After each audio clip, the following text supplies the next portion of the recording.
it's Lucy here. I'm excited to be with you this morning. I've got my little dry erase marker. We're gonna write some stuff up on the board.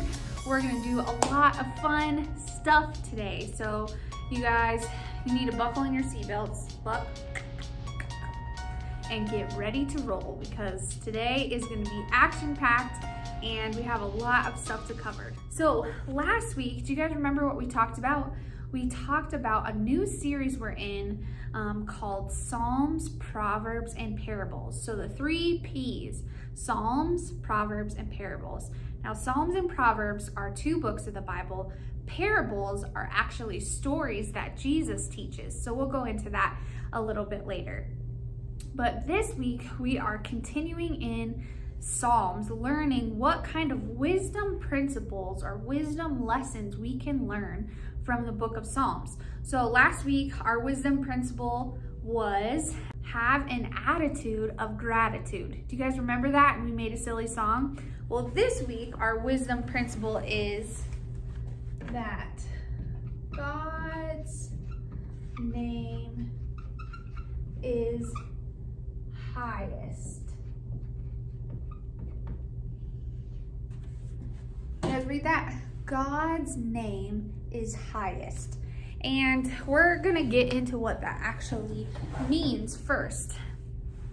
So the author, the guy who wrote the book of Psalms, well, most of it, is named David. Do you remember David? He defeated Goliath. He was the small shepherd boy. He then eventually became king. He was a man after God's own heart. David was a really important character in the Old Testament. Remember how the Bible is split up into 2 parts. The Old Testament, which is everything that happened before Jesus was born, and the New Testament, which is what happened when Jesus was born onward. And that's kind of how it's split, old and new. Old covenant, the old promise, the old way of doing things like animal sacrifice, to the new promise, the new covenant, which is Jesus coming and dying on the cross for us, so we don't have to do that anymore. So that's kind of how the Bible is broken up. We're looking into Psalms, which is full of poetry and just beautiful metaphors, little nuggets of wisdom. It's almost like reading journals or reading someone's songwriting notebook that they had back then. So in Psalms 148:13, which we learned last week, that Psalms is actually the longest book in the Bible. See if your parents know that. Ask them, hey, do you know what the longest book in the Bible is? Let's see if you can outsmart them. So Psalms 148:13 says, let them praise the name of the Lord because his name is high above all others. His glory is above heaven and earth. So today we're going to talk about how God's name is highest. Now, what does that even mean? I mean, does it just mean he has the tallest name? He's like taller than a building or something? That doesn't make any sense, right? So I have a couple examples of what it is. We're going to break that down. So have you guys learned in school yet what a synonym and antonym is? A synonym is a word that is similar to the word we are trying to describe. An antonym is the opposite of the word. So what is a synonym for the word high? We have it right here, high. So what is a similar word for the word high? Maybe, what, tall? In the Bible, synonym for the word high means great, like the greatest, great, high. Think about like a high priest in the Bible is the priest that has the most power, right? So power. High also means authority. So like if you think about authority in your household, like who would be the highest? Yeah, your parents, right? Both your mom and dad. So authority, right? So those kind of give us a clue of what it means when we say God's name is the highest. So his name is the greatest, his name is the most powerful, and his name has the most authority, okay? So that's what it means when we say God's name is the highest. It's the greatest of all. Highest meaning it's above every other name. So every other name, every other person, authority on this earth has to bow down or has to come under submission or obey the highest name, which is Jesus, right? It's God. Okay, so I wanted to show you an example of what it means to be the highest, how God's name is higher above every other name, how he has the most authority. So I thought I would do this with an example of our army. So I've made a goldfish army to show you guys today, and I wanted to explain kind of what that looks like. So each one of these fish represent a soldier in the army. So these little guys are privates, okay? So that's like the most basic, the first position you get in the army. This little group is what we call a squad. So like a squad of soldiers. And this little guy who is in charge of this squad, oh gosh, I keep messing up on my fish. This guy who's in charge of the squad, he is a sergeant, okay? So if you put 3 squads together, then that equals a platoon. So you come over here, we have 3 squads, 1, 2, 3, and 3 sergeants, 1, 2, 3. And over the 3 sergeants is this guy who is a 2nd lieutenant. So it goes a lot from one guy being in charge of 6 to one guy being in charge of 6, 12, 24, 25, 26, 27. So this guy is over 27 people, while this guy's just over 6. So this is a platoon, and this is a squad. Now, the next level up is a company, okay? So a company of soldiers, or you could say a troop of soldiers, is 3 of these guys put together, which you get this little goldfish army. Man, I wish you guys were here to help me eat all of these. So anyways, we have 3 platoons put together. So here's 1 platoon, 2 platoons, 3 platoons, and put all together. Look at that. There's 9 sergeants put in place. There's 3 second lieutenants. And then at the top, there is the major, okay, or the captain, depending on the different things. So as you can see, as things progress, each fish at the top is over more and more and more fishy soldiers. So much so that it gets to be the general of the army, okay, is over 50,000 soldiers. 50,000. So this kind of ranking keeps going up and up and up until one person is over 50,000 soldiers, which is a ton of people. I can't even imagine putting 50,000 fish in this room. It would take up the whole entire room. So just as the general is the highest rank in the army, over 50,000 soldiers, Jesus' name is the highest rank over the whole entire universe, over millions of people. His name is the most powerful. His name has the most authority.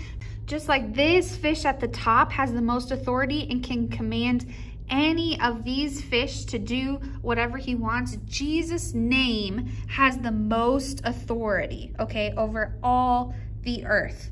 All right, I want to show you guys something else. Okay, so here we have kind of a really ridiculous reenactment of a story in the Bible that I'm gonna tell you guys. So I thought it'd be much more fun if I did it with these little people instead of just reading it to you. So here we have Saul, okay, King Saul. He looks very kingly. And then here we have good old David, all right? So David was the guy who wrote the book we're talking about, which is the book of Psalms. And this is Saul. So I'm gonna read you guys this story. And when I say In troubled times, my hope is in God. I want you to say it with me, okay? So let's practice a couple times. In troubled times, my hope is in God. Okay, so here we go with our story. So David has been anointed as the future king. Ta-da! But it would be many years before this came to be. In the meantime, Saul was still king. Saul decided to give David an important job as leader of his army. So here's the army. David's in charge. David became popular with his people. Whoa, David, you're so cool. Yeah, we love you. You're an awesome leader. Yeah, David, you're so cool. David, I want to be your friend. He became so popular that the people liked David better than Saul. And they would start singing, Saul has slain his thousands, but David his tens of thousands. This made Saul really angry. David killed his tens of thousands, and they're only giving me credit for killing thousands of people? Soon he grew jealous in his heart, and this jealousy turned to anger and then to revenge. The more popular David became, the more Saul wanted to kill him. Oh! Look, here he is becoming more and more and more popular with all the people. David continued to have his hope in God despite Saul's murderous plans. In troubled times, my hope is in God, David would say. When Saul died, there, he died. When Saul died, David became king. Here's David, he's king now. But David's troubles didn't end. As king, he faced his share of battles against neighboring empires. David fought against the Philistines, bringing them to their knees. And he would say, in troubled times, my hope is in God. He fought and defeated Moab. Let's pretend that these people are now Moab, which was a nation at the time. Wah, wah, wah, wah, wah, wah, wah. And even then, when he won that great battle, David said, in troubled times, my hope is in God. David battled the king of Zobah, capturing thousands of chariots. Here's a couple chariots. This one. Look, they're riding in chariots. We just don't have horses to pull them. So he captured thousands of chariots. You have to go in here, you chariot, into this fake living room I have constructed, for I have captured you. God gave David victory after victory, and wherever he marched, and when he was old, David's sons were given important jobs too, in the highest positions, close to their father, the king. So here's one son. Oh, look. And here is another son, and here is another son. There, Saul's dead. But one of David's toughest challenges was when one of these sons, Absalom, conspired to take over his dad's royal rule. Hey, brothers, I want to take over dad's position, and I want to become king. Now, Absalom convinced the people to declare him as king instead of his father. Wow. David had to flee from Absalom from his own safety. Oh no, I must go. My son is taking over my throne. Ah!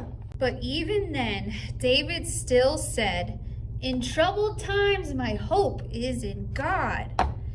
David wrote many of the Psalms we read in our Bible today, including this one, Psalms 3, 1 through 8. Lord, how many foes I have. How many rise up against me? Many are saying of me, God will not deliver him. But you, Lord, are a shield around me. My glory, the one who lifts my head high. I call out to the Lord, and he answers me from his holy mountain. I lie down and sleep, and I wake again, because the Lord sustains me.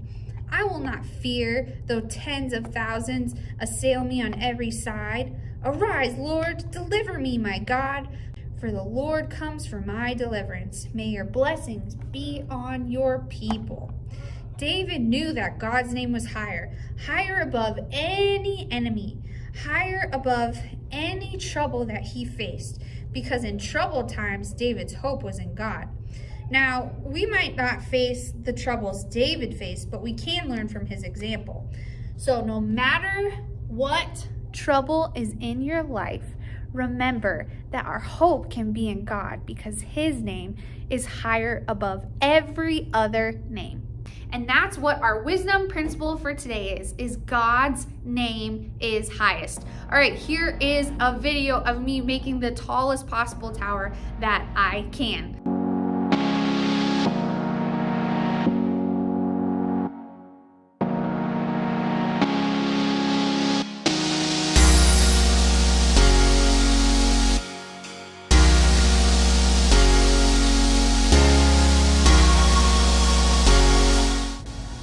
All right, you guys ready to see the tower I built? Ta-da! It's super tall. I actually had to stop, not because of it's gonna fall, but because my ladder wasn't tall enough. And that's like a 10-foot ladder. Look, it almost touches the bar right up there. That was actually a lot of fun. Maybe in your backyard, you could try and build the tallest tower you possibly can. See how high it can get. And then just remind yourself, wow, God's name is higher, more powerful, greater. It's above all else. And that's why we worship him. All right, you guys, have a great week.